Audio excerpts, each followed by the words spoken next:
현물은 코어입니다. 레버리지 상품은 위성입니다. 이게 굉장히 투자자들한테 인기가 많을 것 같은데 현물 가격에도 변동성이 좀 영향을 미칠까요? 분명히 미칩니다. 떨어지면 얼마에서 손절 칠 거야? 네, 안녕하세요. 여의돈 스트리트 이광수입니다. 지난주 개별 종목 레버리지 상품이 어떤 상품인지, 그리고 왜 단순히 2배 수익 상품으로 보면 위험한지 최창규 이사님 모시고 이야기 나눠봤는데요. 이번 주 2부에는 좀 더 실전적인 이야기로 들어가 보겠습니다. 이사님, 안녕하세요. 예, 안녕하세요. 이 레버리지 상품 같은 경우에는 투자자들 사이에서 두 가지 얘기 나옵니다. 장기 투자해서는 안 돼. 이 상품은 항상 단기 매매해야 된다. 좀 이렇게 생각하시는 분도 계시고, 어떤 분들은 아니다. 장기로 이렇게 모아가면은 좋은 수익 줄 수 있다. 난 맞습니다. 그렇게 하고 있다. 네. 이렇게 생각하시는 분도 계신데 어떤 게 더 맞는지 좀 여쭙겠습니다. 일단은 사람들 마음속에 필라델피아 반도체 추억이 있는 것 같아요. 우리가 속슬이라고 많이 얘기하는데요. 네네. 참고로 미국은 3배짜리가 있으니까 네. 속슬을 장기 투자했던 사람들이 굉장히 큰 수익을 벌리다 많이 보니까 버셨잖아요. 네. 역시 반도체는 장기 투자가 최고야. 이렇게 생각하시는 분들도 많이 있으리라 생각을 하고 있습니다. 그렇지만 한 가지 눈여겨보셔야 될 게 속수를 장기 투자하셨던 분들은 초기부터 AI 산업이라는 게 등장하기 전부터 네. 초기부터 반도체를 투자했던 분들이고요. 거기에다가 AI 산업이라는 어떻게 본다면 반도체 업계에 굉장히 강력한 훈풍이 불어 닥쳤기 때문에 그런 긍정적인 효과가 나타났다라는 것을 명심하셔야 됩니다. 지금은 뭐니 해도 AI 산업도 이미 어느 정도 단계까지 왔는지 모르겠지만 네. AI 산업도 많이 성숙해졌고 커졌고, 그리고 또 삼성전자 주가, 하이닉스 주가에 그런 부분들이 이미 반영이 되어 있거든요. 네네. 만약에 반영이 하나도 안 되어 있다. 그런 상태다라고 생각하신다면 저는 장기 정기 투자하는 것도 맞다라고 생각을 하겠지만, 지금은 이미 우리가 방금 얘기했던 긍정적인 얘기들이 많이 반영이 된 상태입니다. 그런데다가 우리가 일부 말미에서 지금 우리 증시의 발목을 잡고 있는 게 뭐라 그랬었죠? 장기 국채 금리의 상승. 그리고 네. 미국이 기준금리 인하할 수 있을까요? 뭐 저도 장담하기는 어렵지만 불과 석 달 전만 해도 미국은 기준금리 인하할 거야. 케빈 워시가 트럼프 지명했으니까 케빈 워시가 금리 인하할 거야. 근데 지금은 금리 인하가 아니라 금리 동결, 그리고 인상 얘기가 나오고 있고, 네. 이런 얘기들은 어떻게 본다면 매크로 환경적인 측면에서 본다면 AI 산업과 같은 반도체와 같은 성장 산업 입장에서는 달가운 뉴스는 아니거든요. 네. 그래서 저는 지금은 어느 정도 많이 반영됐으니까 네네. 장기 적립식으로 모아가는 것은 좀 자제하자, 이런 말씀들을 반복해서 말씀을 드리고 있고요. 그리고 이런 말씀을 드리는 이유 중에 하나가 뭐냐면, 저도 몰라요. 내년에 빵빵빵빵 올라가게 되면 제가 거짓말쟁이가 될 수 있거든요. 네. 그렇지만 저는 내년에도 빵빵빵빵 올라갈 수 있다. 올해처럼 최근처럼. 저 작년 이맘때 코스피 얼마인 줄 아세요? 작년 이맘때쯤에 한 3,000? 맞아요. 네, 3,000이었어요. 3,000 밑이었거든요. 지금 주가가 조정받아도 7,000 이상이지 않습니까? 이미 네. 2배가 오른 상태거든요. 그런 국면이다 보니까 작년, 올해처럼 이런 주가 상승이 내년에도 재현될 수 있을 거다라는 확신이 있으시다면 네. 그러면 모아가셔도 되지만 저처럼 그런 확신이 살짝 좀 긴가민가 싶으시다면 장기 정기식 매매는 좀 자제했으면 좋겠다. 특히 이런 2배짜리 레버리지 상품은 횡보장에서 쥐약이거든요. 네. 음의 복리 효과 기억하시면 좋을 것 같고요. 그래서 너는 어떻게 쓰라는 얘기냐? 저는 좀 사전에 시나리오를 좀 세워놓고 좀 전술적으로 썼으면 좋겠다. 네. 전술적, 우리가 군대 용어라고 생각하겠지만 전술적.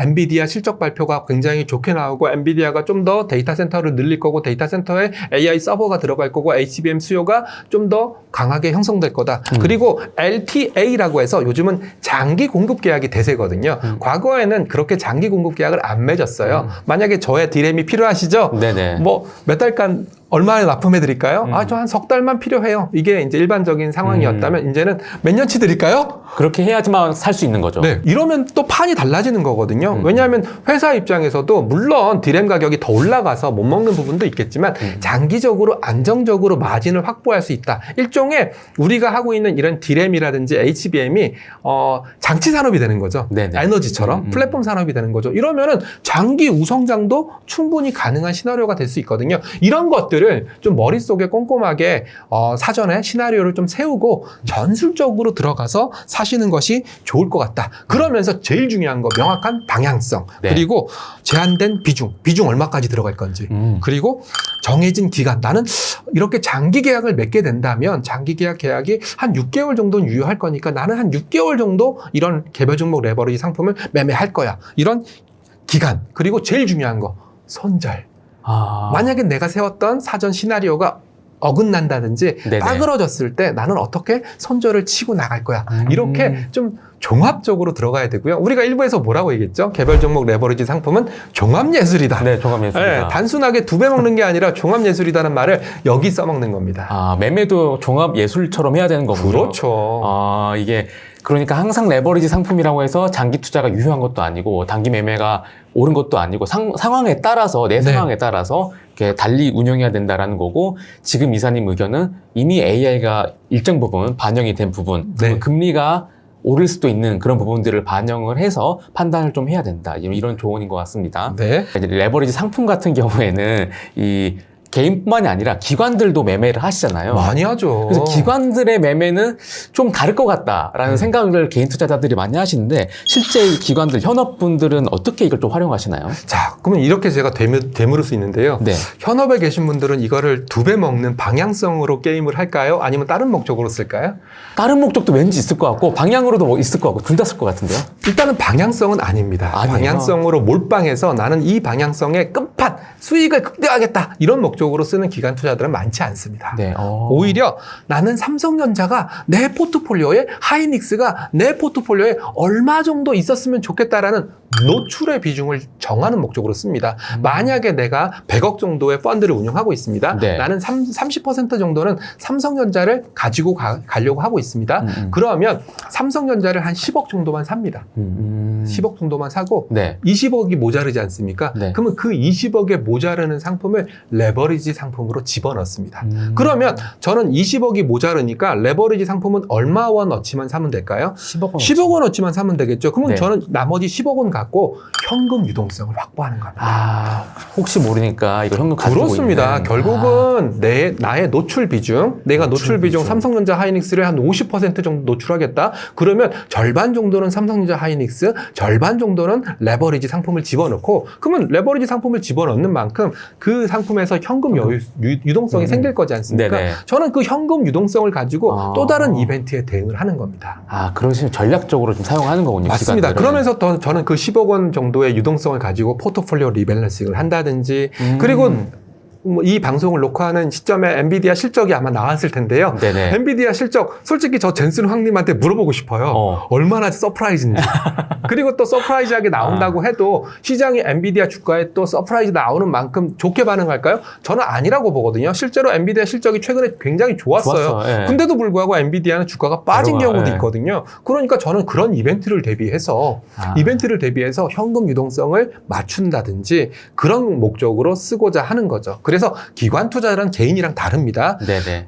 분명히 개인들은 방향성, 즉 나는 두 배를 먹겠어라는 희망으로 하겠지만, 기관 투자자들은 나는 이 정도 삼전, 이 정도 하이닉스 노출 비중 가져가면서 나머지 빵꾸난 부분을 레버리지로 채우면 레버리지로 채운 만큼 현금 유동성, 현금 유효성이 발생하니까 이걸 이용해서 포트폴리오 리밸런싱을 한다든지 아니면 현금 관리를 한다든지 아니면 또 상대 가치라고 해서 조금 더 싸 보이는, 지금 내가 보기에는 삼성전자보다 하이닉스가 좀 싸 보이는데, 그러면 나는 하이닉스 레버리지를 사고 삼성전자를 그냥 삼성전자를 사서 상대적으로 좀 더 오버웨이트를 준다든지 이런 상대 가치 전략으로 많이 쓰고 활용도가 있습니다. 굉장히 다양하네요. 지금 하신 말씀 개인 투자도 약간 활용할 수 있을 것 같은데요. 이미 지금 삼성전자, SK 하이닉스 현물 그냥 일반적인 주식을 가지고 계신 분들, 지금 이 방송 보시는 분들 중에서도 굉장히 많을 것 같은데, 이분들은 어떻게 좀 이 레버리지 상품을 활용하면 좋을까요? 결국은 똑같습니다. 이분들도 아마 내가 생각하고 있는 삼전 하이닉스의 목표 비중이 있을 거예요. 물론 저는 목표 비중 없습니다. 저도 삼전 하이닉스를 끝도 없이 많이 갖고 싶습니다. 네, 끝도 없이 많이 갖고 싶지만 사람의 욕심만큼 많이 가질 수가 없거든요. 그래서 결국은 만약에 내가 현물을 1,000만 원 정도 갖고 있다. 그러면은 뭐 500만 원 정도는 레버리지를 갖고 있어서, 그러면 삼성전자에 대한 노출도가 2,000만 원이지 않습니까? 네네. 그렇게 맞춘다든지, 즉 현물은 코어입니다. 물론 저는 무조건 현물이 중심입니다. 현물이 중심이고요. 레버리지 상품은 세틀라이트, 위성입니다. 서브입니다. 서브. 현물을 중심으로 가져가면서 나는 엔비디아 실적이 너무 잘 나올 것 같은데? 네. 너무 잘 나올 것 같은데? 그러면 하이닉스가 좀 더 수혜를 받지 않겠어? 이럴 때 하이닉스 레버리지 ETF를 좀 더 채워넣어서 살짝 채워넣어서 이벤트에 대응한다든지 아니야, 지금은 좀 많이 빠질 것 같아. 그럴 때는 뭐 현물 비중을 좀 줄이고 현물 비중을 많이 줄이고 레버리지를 좀 갖고 있으면서 현금을 좀 보유한다든지 네네. 이런 식의 좀 약간 플렉서블한 그런 전략적인 목적성으로 쓰시는 게 좋고 네. 아이고 나 귀찮아. 네. 그런 거 귀찮아. 나는 그렇게 까다롭게 하기 싫어. 그러면 그냥 현물만 갖고 계세요. 네, 현물만 갖고 계시면서 만약에 나는 좀 배당이 필요해. 네네. 그러면 삼성전자 우선주 갖고 계세요. 네, 그런 전략을 쓰셔야 됩니다. 네. 알겠습니다. 굉장히 도움이 많이 좀 되고 있는데요. 인버스를 내놓겠다는 그런 운용사도 있더라고요. 네, 그래서 있습니다. 그러면은 이걸 하락 방어용으로 써야 되는 건지 아니면은 그냥 하락하는데 베팅할 때 수익을 더 내기 위해서 쓰는 것인지 어떻게 이 인버스 레버리지 상품 인버스 상품 같은 경우에는 활용해야 될까요? 인버스 상품은 굉장히 난이도가 높습니다. 참고로 최근에 곧버스 상품들 지수 곧버스가 얼마인 줄 아시죠? 한 주당. 지금 한 120원 정도 120원, 됐습니다. 120원. 걔도 상장했을 때는 10,000원 정도에 상장했을 겁니다. 10,000원 정도에 상장했던 인버스 상품이 대세 상승 그리고 코스피의 엄청난 폭풍 성장을 맞닥뜨리면서 가격이 어떻게 됐죠? 100원이 됐거든요. 네네. 거의 90%, 99%가 날아갔거든요. 이게 바로 인버스 상품의 무서움입니다. 주식은 상승의 제한이 있나요? 얼마까지 갈까요? 우리의 삼성전자가 지금은 20만 원 정도에 거래되고 20만 원대에서 거래되고 있지만 얼마까지 갈까요? 아무도 모르지 않습니까? 모르죠. 30만 원 갈 수도 있고 40만 원 갈 수도 있고 50만 원 갈 수도 있고 100만 원이 갈 수 있는 거거든요. 네네. 그거는 뭐 감당할 수 없습니다. 지금같이 돈을 무진장 번다면 하이닉스 200만 원, 300만 원, 400만 원, 500만 원 갈 수 있습니다. 그렇지만 떨어지는 건 결국은 얼마까지 떨어질까요? 떨어지면 일단 0원까지. 예, 빵원. 즉 무슨 말이냐면 올라갈 때는 무제한이지만 떨어지는 건 빵원으로 정해져 있습니다. 이게 인버스 상품의 맹점입니다. 즉 그렇기 때문에 인버스를 우리가 앞서 얘기했던 것처럼 장기 적립식으로 한번 인버스를 모아볼까? 여기선 곧버스겠죠. 네네, 인버스 곱하기 2배니까 네네. 곧버스로 한번 모아볼까? 볼까? 이런 것들은 제가 방금 말씀드렸던 논리. 상승은 무제한이지만 하락은 제한이 더 있다. 있으니까. 즉 인버스 상품을 투자해서 먹을 수 있는 폭은 정해져 있습니다. 정해져 있죠. 네, 네. 빵원 될 때까지 네. 이 회사가 망하기 전까지 이게 전체 수익이고요. 손실은 무제한이죠. 네, 계속 올라갈 수 주가가 있으니까. 계속 올라갈 수 있으니까. 네. 그러니까 저는 이렇게 생각합니다. 하락했지요? 차라리 앞서 말씀드렸던 것처럼 분명히 삼성전자 하이닉스를 갖고 계실 겁니다. 갖고 계시는 분들이 하락했지용으로 인버스 곧버스를 산다. 글쎄요, 저는 오히려 하락이 걱정이 되신다면 주식을 좀 줄이십시오. 곧버스를 살 것이 아니라 이미 가지고 있던 주식을 좀 비중 좀 줄여라. 네, 주식을 좀 줄이시고요. 그리고 앞서 우리가 한번 얘기했던 거랑 똑같습니다. 곧버스, 인버스 2X 상품을 사시려면은 정말 전술적으로 잘 사셔야 됩니다. 방금 우리가 말씀드렸던 것처럼 인버스 2X 상품은 손실은 무제한, 그렇지만 먹을 수 있는 것은 제한적. 네네. 이런 상품이다 보니까 좀 약간 좀 더 레버리지 상품을 살 때보다 좀 더 전술적으로 접근하셔야 되고요. 뭐니 해도 지금 저는 모든 운용사들 중에서 저희도 마찬가지고 네. 인버스 2X 상품을 낸 운용사는 거의 없습니다. 왜 그럴까요?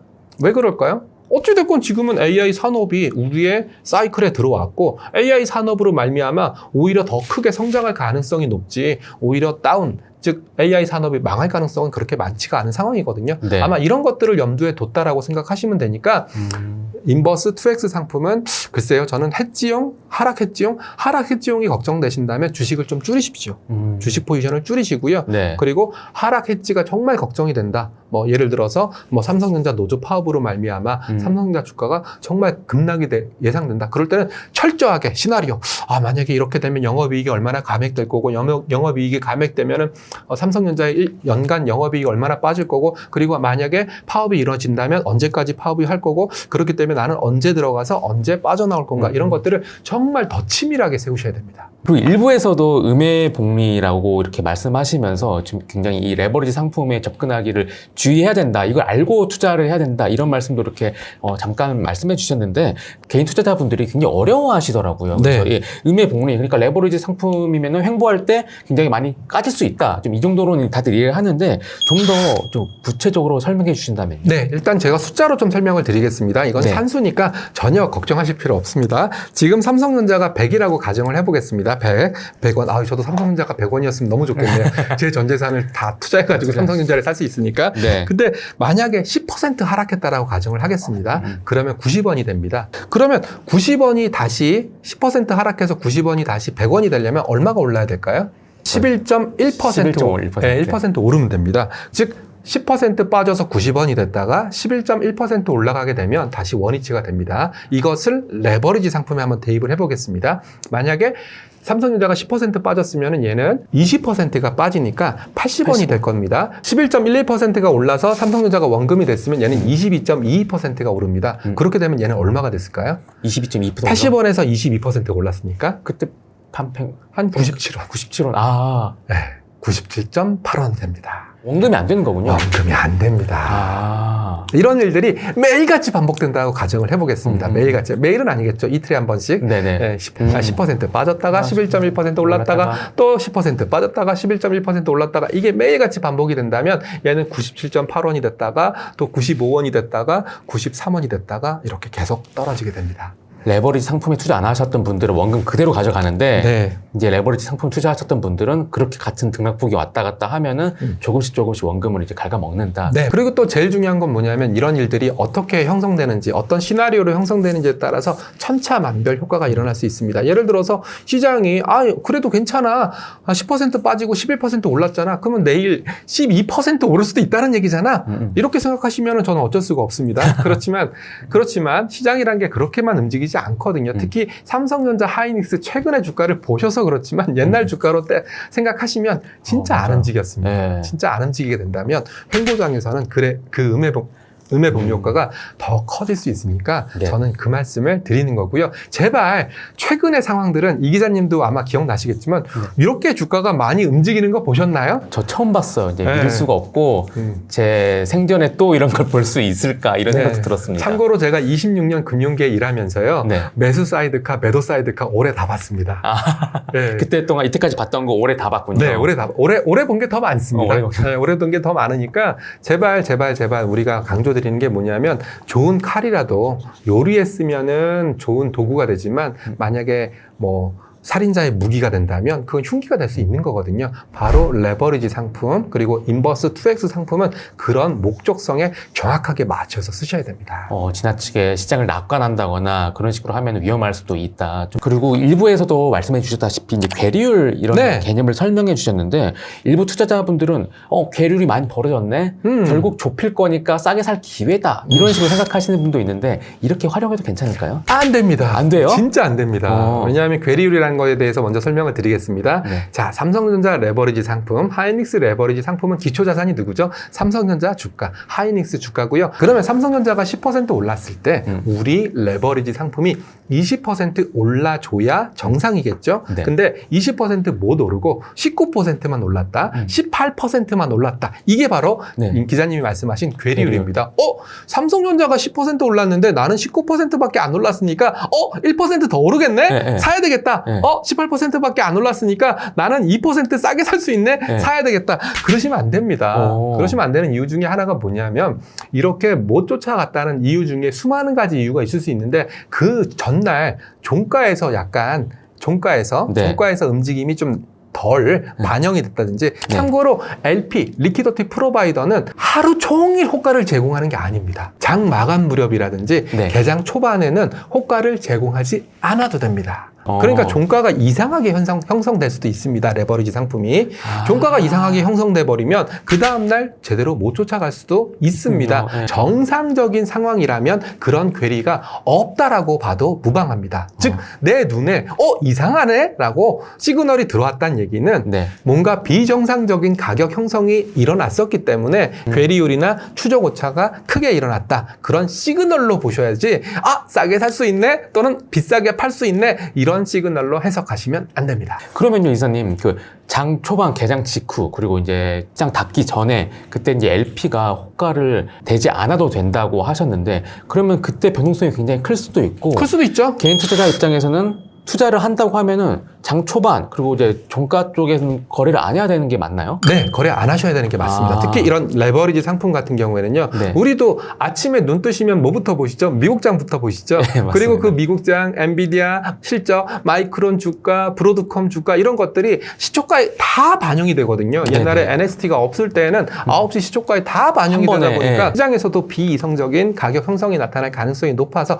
그래서 LP한테도 그 시간대는 너희가 호가를 안 돼도 된다라고 면제를 준 거거든요. 예. 그런데 아니 LP조차 우리보다 훨씬 더 뛰어난 시스템으로 무장된 LP조차 그 시간에 호가를 안 돼도 된다라고 얘기하는데 왜 우리가 굳이 그 시간에 들어가서 매매를 해야 될까요? 제발 레버리지 상품은 그 시간은 좀 피해줬으면 좋겠다. 그럼 시간으로 제시를 하자면 대략 9시 반? 9시 반까지는 너무 길고요. 그냥 네. 9시부터 9시 10분 요 정도. 9시 10분 정도 피하고, 그리고 예. 보통 3시 20분부터 3시 30분까지 마감 동시효과 들어가지 않습니까? 네네. 그래서 3시 10분부터 3시 20분 요 정도 시간대는 좀 피하셔서 피하는, 매매하시는 게 좋을 것 같고요. 그리고 만약에 오늘 장이 막 많이 올랐어요. 급등을 했어요. 그러면 이 ETF는요. 이 개별 종목 레버리지 상품은요, 내일 또 수익률의 2배를 만들어줘야 되거든요. 그래서 또 너무 많이 오른 날은 오히려 선물을 더 사야 돼요. 사이즈를 늘려놔야 내일 또 수익률을 맞출 수가 있으니까. 네네. 그리고 장이 너무 빠진 날은 선물을 좀 더 팔아야 돼요. 예, 이런 선물적인, 파생적인 메커니즘도 아마 장 마감 무렵에 맞물려서 일어날 거니까, 예, 그래서 더 주의하라라고 말씀을 드리는 겁니다. 급등하거나 급락할 때는 네. 오히려 약간 이제 장 마감 때 그렇게 확실히 선물 사고 파는 거래가 있을 수 있으니까 그렇죠. 주의해야 된다. 네, 그러면 선물 가격이 이상해지고요. 선물 가격이 이상해지면 이 레버리지 상품은 주식 100%, 선물 100%거든요. 반쪽은 선물이에요. 그러니까 네네. 선물 쪽에서 가격이 이상해지면 이 전체 ETF 가격도 비이상적으로, 비정상적으로 형성될 수 있습니다. 이게 굉장히 투자자들한테 인기가 많을 것 같은데 예. 여기서 이제 만약에 변동성이 많이 발생을 하면은 현물 가격에도 변동성이 좀 영향을 미칠까요? 분명히 미칩니다. 어. 이 방송을 보시는 시청자 여러분들도 아마 1월 달에 코스닥 150. 네네. 네, 자금 엄청 들어오면서 코스닥 액티브에. 네, 그리고 3월 달에 코스닥 액티브. 네. 자금 엄청 들으면서 코스닥 올랐던 그런 경험을 떠올리실 텐데요. 그런 정도의 파괴력은 아닙니다. 코스닥이나 바이오 종목들은 자금 조금만 들어와도 바로 좀 이렇게. 바로 반영할 수 있을 정도의 덩치지만 우리의 삼성전자, 하이닉스 두 개 합쳐서 2,500조입니다.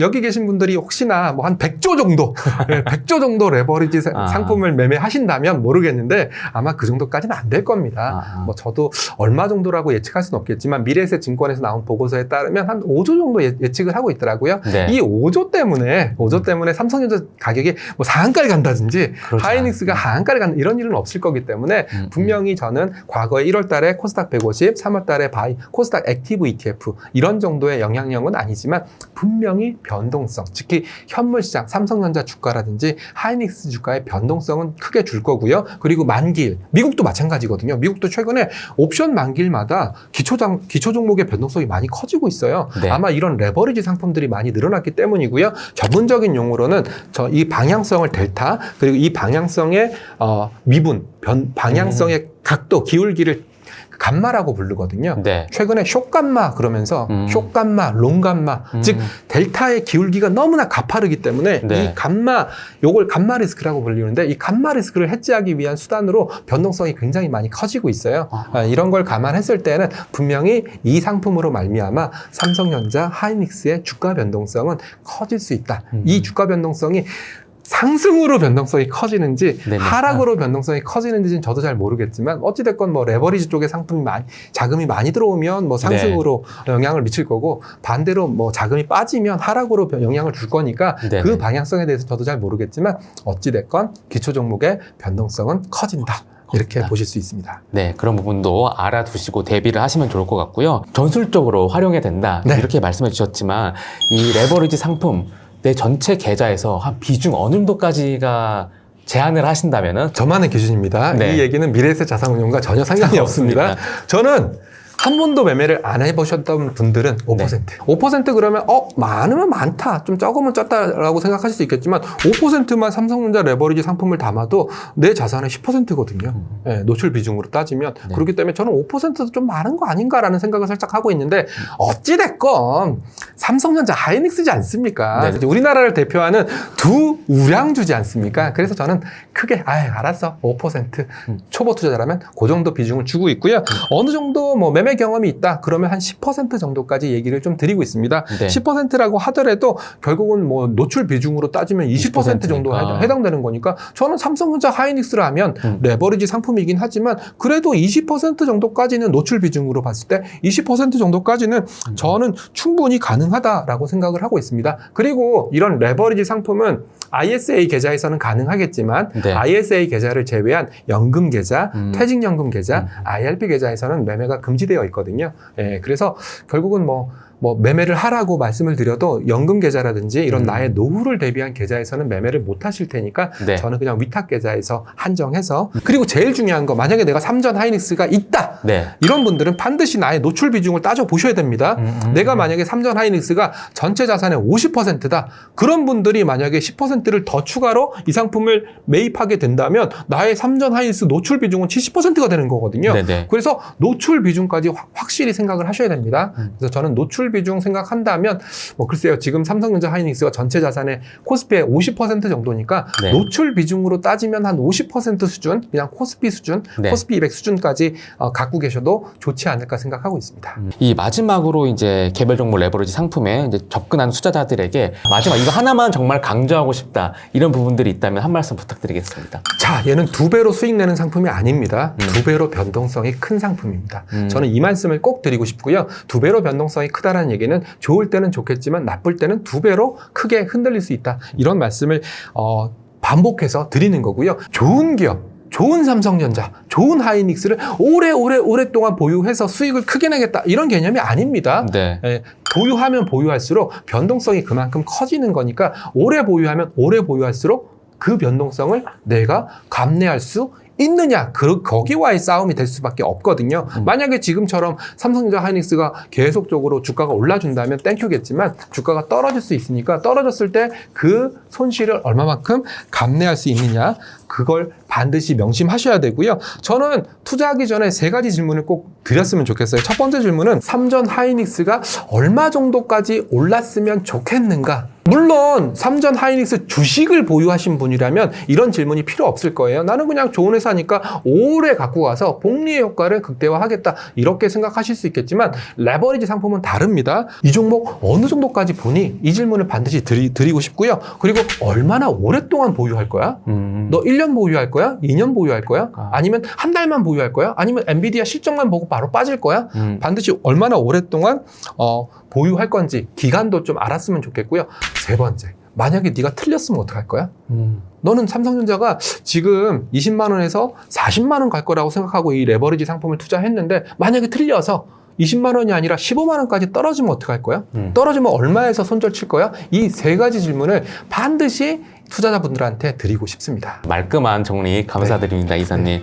네, 오늘은 전직 파생 애널리스트인 이 최창규 이사님과 함께 개별 종목 레버리지 상품의 구조, 위험성, 그리고 현실적인 활용법까지 이제 알아봤습니다. 높은 수익 가능성이 있지만 그만큼 구조를 잘 모르면은 손실을 볼 수 있기 때문에 오늘 이사님 말씀 잘 도움되셨으면 좋을 것 같고요. 영상 도움되셨다면 좋아요, 구독 부탁드리고요. 여의돈 스트리트 다음 주에도 더 의미 있는 돈 이야기로 찾아뵙겠습니다. 감사합니다.